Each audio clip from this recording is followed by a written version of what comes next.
എന്തൊക്കെയാണ് വിശേഷങ്ങൾ? സുഖം തന്നെ. നിന്റെ വിശേഷങ്ങൾ എന്തൊക്കെ? എനിക്കും സുഖം. അല്ല, നീ പഠനത്തിൽ പിന്നോട്ടാണെന്ന് കേട്ടു. അതൊന്നുമില്ല, പഠനമൊക്കെ അത്ര മതി. അതൊന്നും പോരാ, പഠിച്ചു വളരണം. അല്ലെങ്കിൽ സമൂഹത്തിന് വിലയുണ്ടായില്ല. സമൂഹത്തിൽ വിലയില്ലെങ്കിൽ എന്താ, നമ്മുടെ കയ്യിൽ വിലയുള്ളതുണ്ടല്ലോ. അതെന്താ? iPhone 13 Pro, അത് മതിയില്ലേ നമുക്ക്? എന്റെ മൊബൈലോ നിന്റെ കയ്യിലോ മുട്ടയിൽ നിന്ന് വിരിഞ്ഞിട്ട് പോലുമില്ല. എന്റെ പ്രായത്തിലുള്ള എത്ര ആളുകളുടെ അടുത്തുള്ള മൊബൈല്.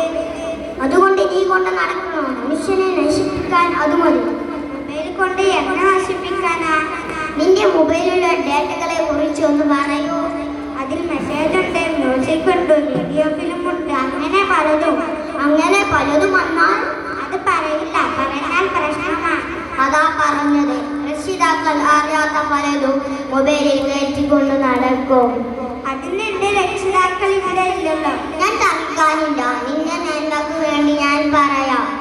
പഠിക്കേണ്ട സമയത്ത് മൊബൈലുമായി നടന്നാൽ പഠനത്തിൽ പിന്നോട്ടാവുകയും നാശമാവുകയും ചെയ്യും. ഇത് ശരിയാണ്, ഞാൻ നന്നാവും. രക്ഷിതാക്കളെ കൊച്ചു കുട്ടികൾക്ക് മൊബൈൽ